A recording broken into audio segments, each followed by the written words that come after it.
oleh Rasulullah SAW. Jadi dalam doa itu Rasulullah benar-benar menyebutkan nama-namanya ya. Hukumlah Abu Jahal, hukumlah Utbah bin Rabi'ah, hukumlah Syaibah bin Rabi'ah, hukumlah Al-Walid bin Utbah, hukumlah Umayyah bin Khalaf, hukumlah Uqbah bin Abu Mu'id. Ya, itu benar-benar kata Abdullah bin Mas'ud, orang-orang yang disebutkan nama itu dalam doa Rasulullah itu menjadi korban dalam perang Badar, tewas semua dalam keadaan kafir. Ya, jadi bayangkan ya, ini adalah perbuatan yang sangat keji kepada orang yang menjadi rahmat. Ya, harusnya mereka bersyukur ya dengan adanya Muhammad membawakan kabar gembira ya buat seluruh umat manusia ya, tapi yang mereka lakukan adalah malah melakukan kekejian kepada Rasulullah SAW. Dan Abdullah bin Mas'ud menyampaikan kabar ini, meriwayatkan ini ya dengan perasaan yang sangat sedih ya. Kemudian Umayyah bin Khalaf ya, kita sudah tahu nih Umayyah bin Khalaf ini siapa ya Umayyah bin Khalaf? Iya, tuannya Bilal ya. Bilal selagi belum Islam menjadi budak dari Umayyah bin Khalaf, dan ketika menjadi Muslim ya nanti akan sangat-sangat disiksa oleh Umayyah bin Khalaf. Umayyah bin Khalaf ini juga sampai disebutkan ya apa yang dia lakukan ini dalam surat Al-Humazah, karena setiap Rasulullah SAW ya ketemu sama Umayyah bin Khalaf pasti akan mengumpat Rasulullah, mencela ya, maka turunlah surat Al-Humazah yang berkaitan dengan apa yang dilakukan oleh Umayyah bin Khalaf terhadap Rasulullah SAW. Kemudian selain Umayyah bin Khalaf, saudaranya juga sama, Ubay bin Khalaf, nggak ada bedanya ya. Ini keji juga kepada Rasulullah SAW ya. Ubay ini pernah minta Uqbah bin Abu Mu'id untuk meludahi wajah Rasulullah, dan benar-benar dilakukan itu ya. Coba bayangin nih, manusia mulia yang kita cintai diludahin wajahnya nih sama orang laknat ini ya. Kemudian juga Ubay bin Khalaf ini meremukkan tulang belulang ya sampai jadi serpihan, kemudian ditebar sesuai dengan arah angin supaya kena ke wajah Rasulullah SAW ya. Ini dua orang ini laknat betul ya. Kemudian juga ada Al-Akhnas bin Syarif, ini turunlah surat Al-Qalam ayat 10-13, wala tuti'u kulla halafin mahin hammazin masya'in binamim ya, manna'il khairi mu'tadin asim utulin ba'da zalika zalim. Ini berkaitan dengan Al-Akhnas bin Syarif ya, atas kejahatannya yang dilakukan kepada Rasulullah SAW ya. Kemudian juga ini ada yang menarik nih, Abu Jahal yang termasuk dedengkot juga ya. Abu Jahal ini pernah Rasulullah SAW tuh berdoa, ya Allah, muliakanlah Islam dengan salah seorang di antara dua laki-laki ini yang lebih engkau cintai, Abu Jahal atau Umar bin Khattab ya. Allah mengijabah, yang dilembutkan hatinya adalah Umar bin Khattab ya, lembut dengan Al-Quran. Nah, Abu Jahal ini sebetulnya sering diam-diam dengerin Rasulullah saat Rasulullah sedang baca Al-Quran, tapi hatinya juga nggak kunjung lembut ya. Sering dengerin tapi nggak mau mencari hidayah, nggak mau menerima itu sebagai sebuah kebenaran, sehingga sampai matinya ya masih tetap dalam keadaan musyrik ya. Sedangkan Umar dilembutkan hatinya oleh Allah menerima Islam lewat perantaraan Al-Quran ya. Jadi Abu Jahal ini diam-diam tuh sering dengerin ya, tapi itulah ya yang namanya hidayah ya. Kalau Allah nggak mau kasih, nggak kasih, walaupun dia sering dengerin itu ya tentang Abu Jahal ini ya padahal udah sering dengerin Al-Quran tapi malah bangga berbuat jahat kepada Rasulullah SAW.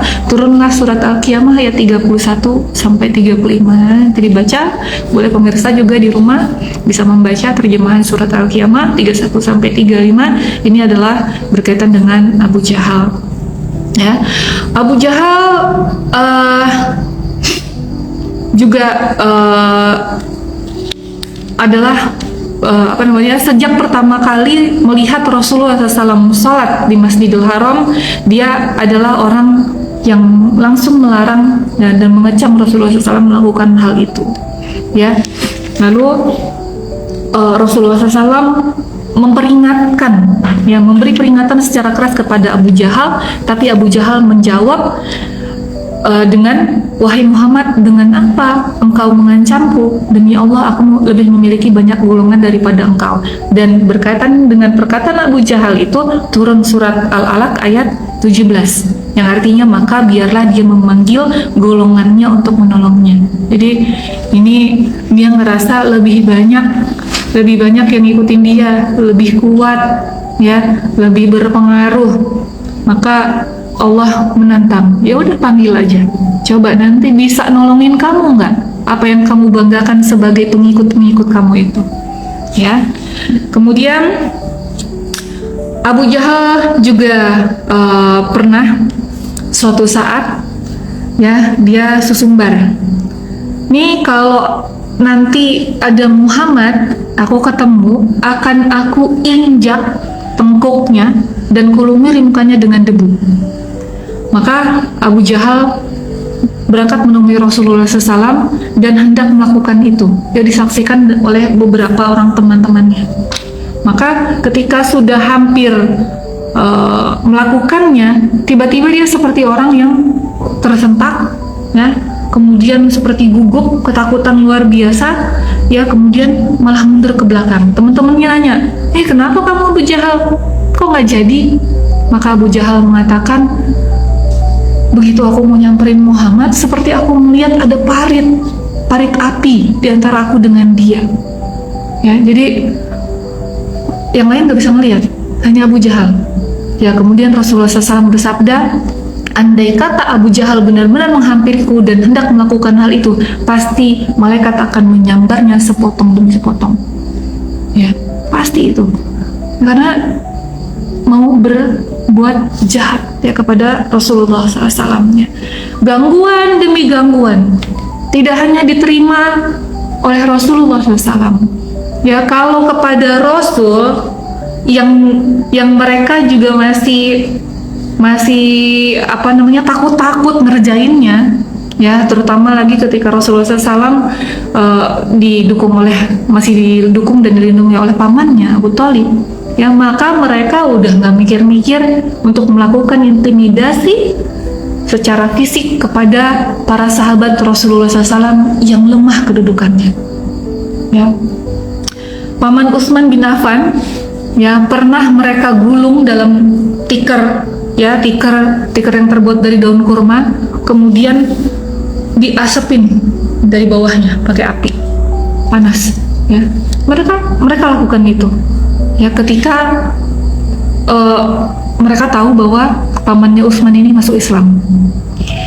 Mus'ab bin Umair ketika masuk Islam juga ibunya adalah orang yang paling menentang, nggak dikasih makan, ya, diusir dari rumah. Ya, padahal Mus'ab bin Umair adalah pemuda paling perlente, ya, yang hidup dalam kemewahan karena keluarganya adalah keluarga yang kaya raya. Tapi ketika masuk Islam, maka dia seperti orang miskin, ya, pakaiannya juga seadanya, ya, sering lapar, ya, karena sudah diusir dari keluarganya. Dan dia, Mus'ab bin Umair, lebih memilih untuk beriman daripada memperoleh kenikmatan dunia yang biasa dia terima. Kemudian juga Bilal, ya, Bilal adalah budak dari Umayyah bin Khalaf. Ya, ketika beliau masuk Islam, maka Umayyah itu melakukan siksaan-siksaan yang sangat keji kepada Bilal.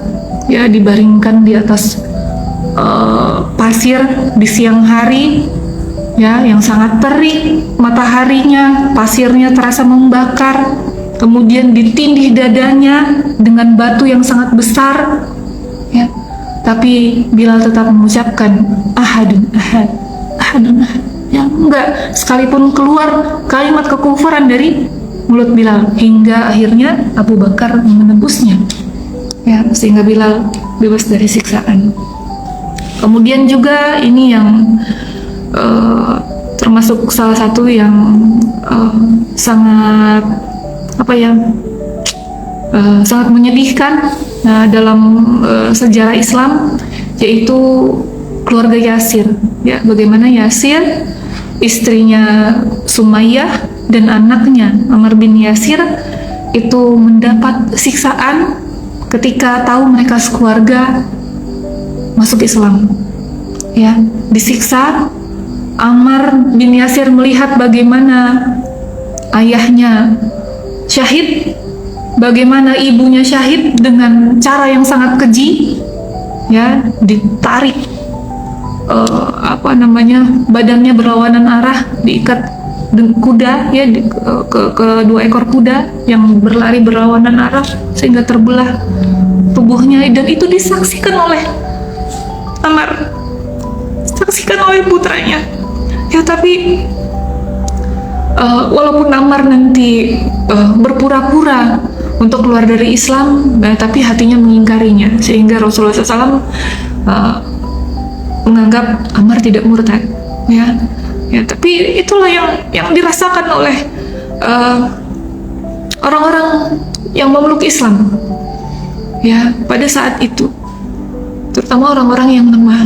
Ya, jadi itu, ya, Yasir, istrinya Sumayyah yang adalah syahidah pertama dalam Islam, ya, kemudian anaknya Ammar itu mengalami penyiksaan yang luar biasa, ya, karena mereka adalah orang yang lemah. Maka pembesar-pembesar Quraisy itu merasa bisa melakukan apapun, tapi iman tetap menancap di dada mereka walaupun taruhannya nyawa. Ya, para sabiquna lawalun ini benar-benar menunjukkan kualitasnya. Ya, jadi dalam surat Al-Waqiah, as-sabiquna as-sabiqun, ya, ulaikal muqarrabun, ya. Jadi orang-orang yang masuk Islam pertama kali, masuk surga pertama kali. Dan ini kualitasnya kayak begini. Ya, kalau kita masuk Islam dari lahir lagi, ya, nggak ada yang mengancam kita untuk keluar dari Islam, ini nggak ada. Tapi mereka ini untuk mempertahankan iman, ya, taruhannya itu luar biasa. Taruhannya kenyamanan dalam hidupnya, taruhannya nyawa, taruhannya harta, dan lain sebagainya. Ya, jadi kualitas iman para as-sabiqunal awalun ini sudah tidak bisa diragukan lagi. Ya, bahkan mereka nanti akan jadi penopang dakwah Rasulullah SAW yang nomor 1, sehingga sampailah Islam detik ini, ya, pada hati kita, ya, pada kita semua, ya.